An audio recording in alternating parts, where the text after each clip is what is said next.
welcome to another edition of Life on Board Amy Jo. Hello there, yes, and it's only going to be a short vlog this week because we haven't really done that great deal. But what we thought it was time, as it's nice and hot this summer, that we would hibernate our Hobbit log burner. We like to call it hibernate because it is a Hobbit log burner. So we thought we'd show you the process of what we do to prepare the log burner for the summer. And also, as the weather's really nice and hot at the moment, we'll show you another little tip that we've got up our sleeve, and that involves a splatter guard. Okay, so today's task is to give the flue and the log burner a good clean out. Now the weather's warming up, we don't use the fire quite so much, so it's a good idea to give the chimney, the flue, a good sweep. So I've already taken the baffles out inside of the fire, as you can see by that one on the floor. That's the top one. It really does need sweeping, and they recommend sweeping about every month to 2 months. So I've already prepared the fire itself. To catch the soot from the flue, I've put a bin liner in, and I've put the 2 side baffles and the back one back to hold it into place.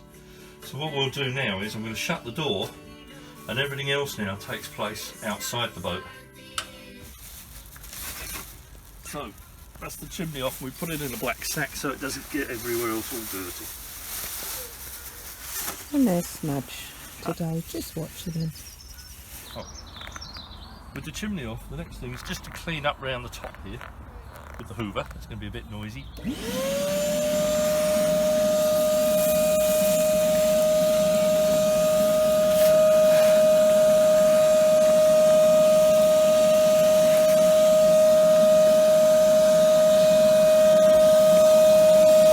And if Chris can get up and have a look down there, you can see why we need to do it. It's a bit difficult videoing down the chimney, but I've got a torch here and you can see the flue's not too bad, but it will need a sweep. Lots of rubbish down there, so we'll give it a sweep. So to sweep the flue, we use this, which is a long handled brush, hairy brush. But to stop all the soot going all over the deck of the boat, what I tend to do is make a hole in a bin liner and just poke the end of the handle through the hole like that. And then what I do is I tape the opening of the bag onto the flue at the top. So basically what I then do is I insert the brush into the flue part way. I then gather the bag up around the collar, as it's called, like so. And then conveniently in my pocket, hopefully, yep, there it is, I have some insulating tape, or you could have used sellotape, or you can use masking tape, it doesn't really matter. And if I can find the end,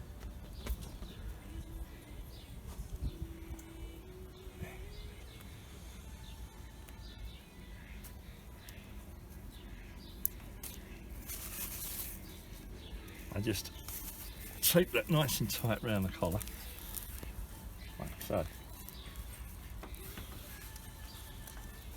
Now any soot on the brush as it comes out is contained inside the bag, and hopefully will minimise the soot on the deck. So all we do now is just push the brush up and down a few times, and as you can see it goes down a long way. We just keep repeating that until we're happy that the flue is fairly clean.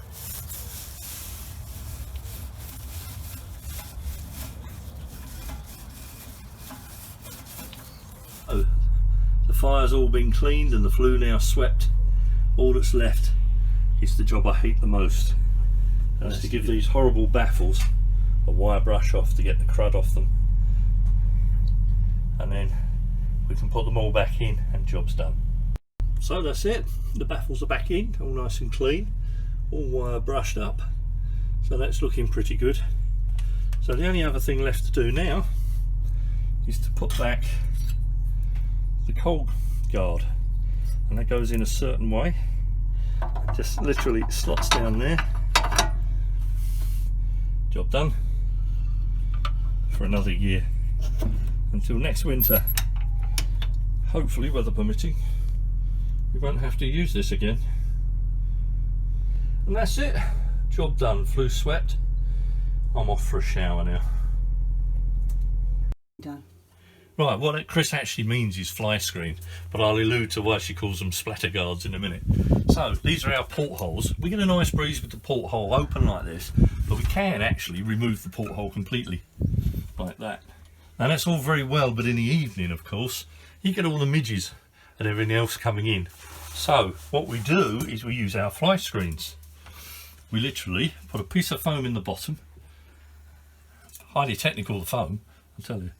That goes in there like so, pushed right home, and then the other piece of technology, foam, just pushes up in there and locks it away. Now, the clever ones amongst you that frequent IKEA may have realised that the Splatter Guard is actually a frying pan stainless steel splatter guard. And they make great fly screens on the narrowboat because they fit the porthole perfectly like that.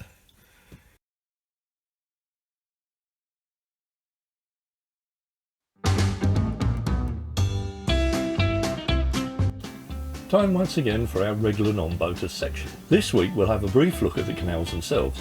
As you can see from the map, the canal network is quite extensive, having roughly 2,900 miles of navigable canals. They run from Liverpool and Manchester in the northwest down to London, and from York in the northeast down to Bristol in the southwest. Braunston near Birmingham being the centre of the network, the most northerly canal being Lancaster Canal ending near Kendal. Canals are often known as wide canals or narrow canals, and I believe this refers to the lock and bridge hole sizes. Wide canals suitable for wide beam boats as locks wide enough to take two narrow boats side by side or a wide beam boat, like this lock. Bridges also have wider spans for the wider boats. A narrow canal has locks wide enough only for one narrow boat like this one. Bridge spans are also sized to allow narrow boats to squeeze through, some of them being quite tight for room. Just like the road maps of today, there are a series of Canal Map Books published to help the boater find their way. The three most popular being the Pearsons with the large detailed maps, plus a delightful and sometimes humorous description of the area around that section of the canal shown. The next is the Nicholsons. The map scale is a lot smaller than the Pearsons, but has more detail of the surrounding area further away from the canal. The third type, Chris's favourite, is the Away Geo Map. Slightly less detail, but due to its size when unfolded, we find it better used inside the boat. And finally, with smartphones hugely popular, phone apps such as Open Canal Map allow the boater to plot his position whilst cruising on a displayed map on the phone. Such maps contain information such as services, water points, locks and bridges. Well, that's it for this video. I hope you've enjoyed it. Apart from we've now moved. Oh, of course, yes. With the mooring restrictions lifted now slightly and the fact that we needed a pump out, we've actually been able to move Amy Jo further out into the countryside where it's a bit quieter. With the restrictions lifted on people going out for exercise, we were finding an awful lot more cyclists were using the tarmac towpath. And the other day, one of them nearly ran over poor old Smudge. I got out of the way, but Smudge wasn't quick enough. Fortunately, the cyclist managed to get round Smudge and didn't run him over. So that's that.